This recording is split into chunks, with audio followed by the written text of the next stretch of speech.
En esta clase vamos a hacer algunos ejemplos de cálculo de áreas planas.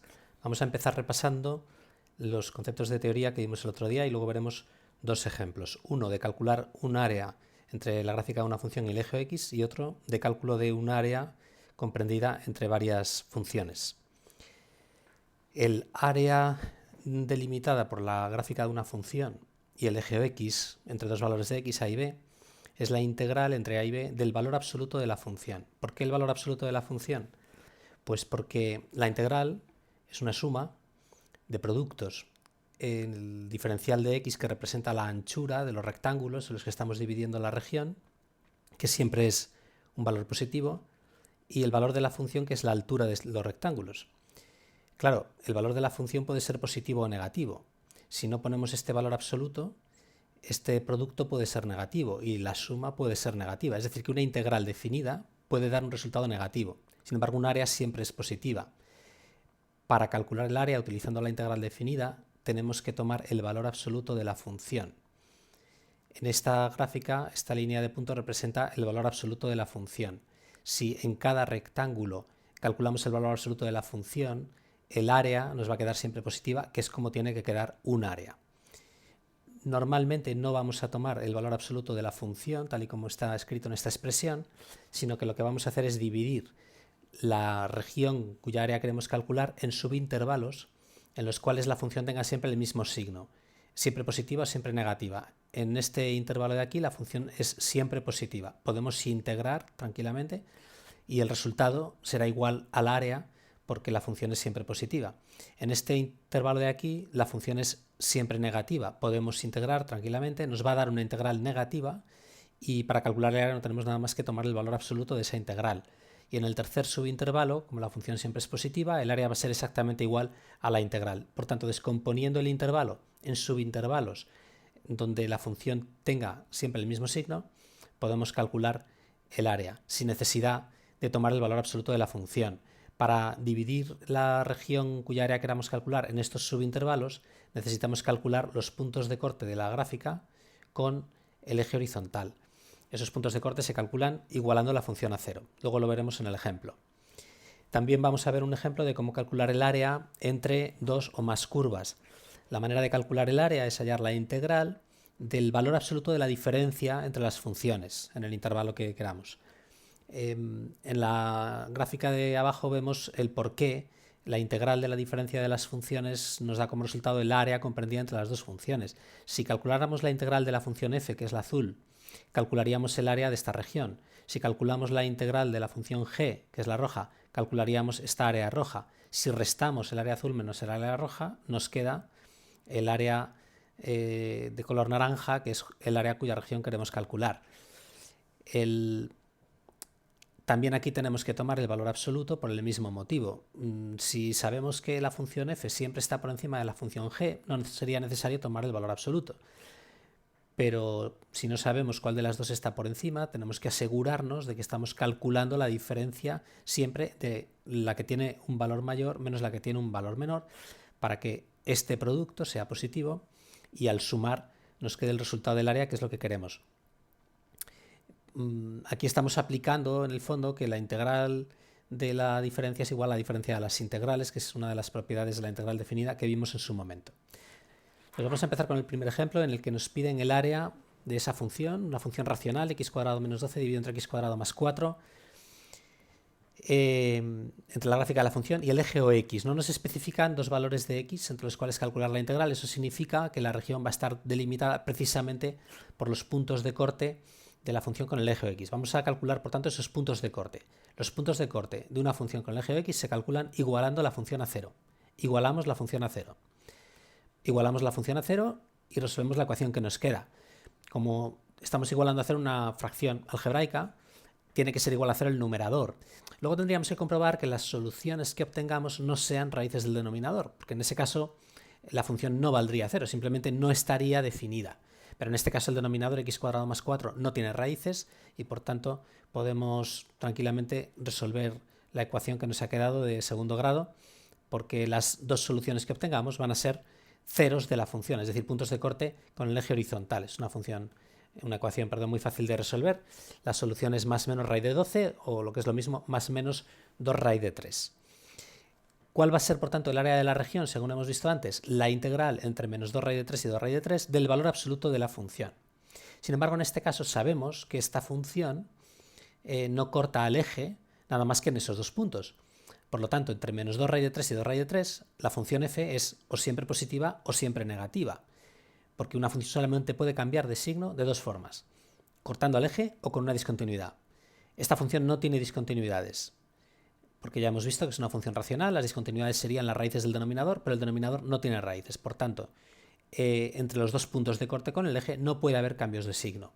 Y por lo tanto, podemos calcular la integral de la función sin valor absoluto y después calcular el valor absoluto de lo que nos dé esa integral, y esto es lo que vamos a hacer. Tenemos, por tanto, que calcular esa integral definida y después calcular el valor absoluto.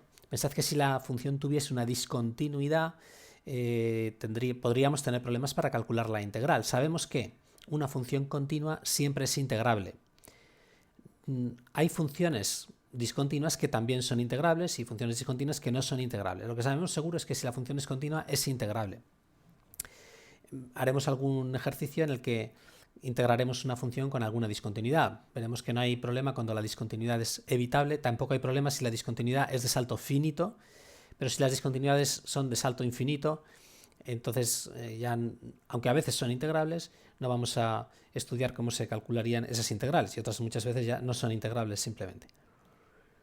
Bueno, pues vamos a calcular esa integral definida y al final tomaremos el valor absoluto, no nos olvidemos, aunque bueno, es evidente que el área tiene que ser positiva, si al calcular la integral nos da un resultado negativo, como va a ser este caso, porque en este caso la función entre esos dos puntos de corte es negativa, pues es difícil olvidarse de que el área es positiva y hay que tomar el valor absoluto. Para calcular la integral definida, primero tenemos que calcular la integral indefinida, es decir, tenemos que hallar una primitiva de la función. Vamos a calcular esta integral indefinida. ¿Cómo calculamos esta integral indefinida?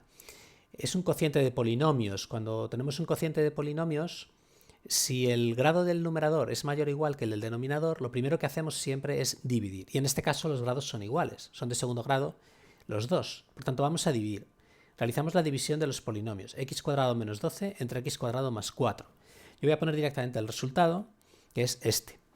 El cociente es 1 y el resto es menos 16. Entonces, recordad que un cociente dividiendo entre divisor lo podemos expresar como cociente más resto entre divisor.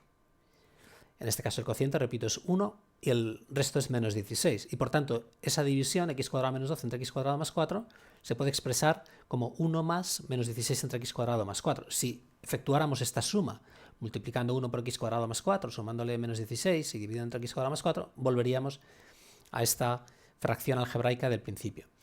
La integral de la suma es la suma de las integrales y por tanto podemos descomponer esa integral en dos integrales más sencillas.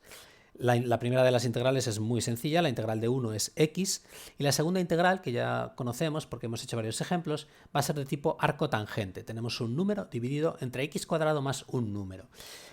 Sabemos que el problema para que esto sea arco tangente es que este 4 tendría que ser un 1, y eso es lo primero que vamos a hacer. Vamos a convertir este 4 en un 1.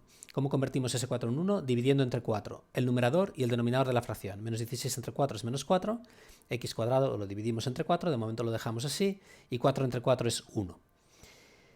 A continuación, sabemos que lo que tenemos que tener aquí es algo elevado al cuadrado, lo que en la fórmula llamábamos f cuadrado. Decíamos la integral de f' entre f cuadrado más 1 es igual al arco tangente de f. Pues necesitamos que aquí haya un f cuadrado y para eso este 4 tenemos que meterlo dentro del cuadrado y para eso hallamos la raíz cuadrada de 4. Nos queda de esta forma. X entre 2 todo ello al cuadrado es lo mismo que x cuadrado entre 4, obviamente, ¿no? X cuadrado entre 2 al cuadrado, x cuadrado entre 4. También hemos sacado ya de paso el menos 4 fuera de la integral multiplicando. Lo que tenemos ahora ya se aproxima mucho a la fórmula de la integral arco tangente, f' entre 1 más f cuadrado. Lo único que falla es que esto no es f', porque si f cuadrado es x entre 2 al cuadrado, f es x entre 2 y la derivada de x entre 2 es 1 medio. Necesitamos, por tanto, que aquí aparezca 1 medio. Vamos a multiplicar por 1 medio dentro de la integral y vamos a dividir por 1 medio fuera de la integral. Dividir por 1 medio es lo mismo que multiplicar por 2. Por tanto, vamos a multiplicar por 2 fuera de la integral y dividir por 2 en el numerador dentro de la integral. Lo que tenemos ahora exactamente es f' entre 1 más f cuadrado. y la integral de f' entre 1 más f cuadrado es arcotangente de f. Por tanto, esta es la integral indefinida, x menos 8 por la arcotangente de x entre 2 más c, la constante de integración. En realidad nosotros solamente necesitamos una primitiva y para aplicar, como vamos a hacer ahora, el teorema de Barrow, para calcular la integral definida. O sea que esa constante de integración vamos a prescindir de ella, es decir, vamos a coger como constante de integración 0. Entonces ya tenemos la integral indefinida calculada y ahora para calcular la integral definida aplicamos el teorema de Barrow. No nos olvidemos del valor absoluto, estamos calculando el área, no la integral definida. El área siempre es positiva, la integral definida puede ser negativa. El teorema de Barrow nos dice que la integral definida entre a y b de una función es igual a una primitiva de la función sustituida en el extremo, en el límite superior de la integral, menos esa misma primitiva sustituida en el límite inferior. Vamos a realizar esos cálculos, lo expresamos así. Esto significa esta expresión, que es la primitiva que hemos cogido, cogiendo constante de integración 0, es decir, prescindiendo de la constante de integración, la sustituimos en el límite superior de integración y en el límite inferior de integración y restamos. Vamos a sustituir. He puesto aquí raíz de 12 en lugar de 2 raíz de 3, que es lo mismo, simplemente para que me quepa en la diapositiva. Bueno, simplemente hemos sustituido la x por 2 raíz de 3 aquí y aquí, y por menos 2 raíz de 3 aquí y aquí, y hemos restado. Entonces vamos a hacer estos cálculos. El resultado después de... Fijaros, la arcotangente de raíz de 12 entre 2, que es lo mismo que la arcotangente de raíz de 3, es pi tercios. Pi tercios son 60 grados. No nos olvidemos de que tenemos que trabajar con radianes. Las fórmulas que hemos visto de integración y derivación son válidas cuando las razones trigonométricas las expresamos en radianes, es decir, cuando los argumentos de las razones trigonométricas los expresamos en radianes. Siempre tenemos que trabajar en radianes cuando estemos realizando análisis, cálculo de derivadas o integrales. Por tanto, la arcotangente de raíz de 3, 60 grados, sí, pero nosotros tenemos que expresar pi tercios. Pensad que no es lo mismo, porque nosotros aquí el resultado de este cálculo va a ser un área, y no es lo mismo pi tercios, que es 1, poco, que 60, que nos daría un área muy diferente.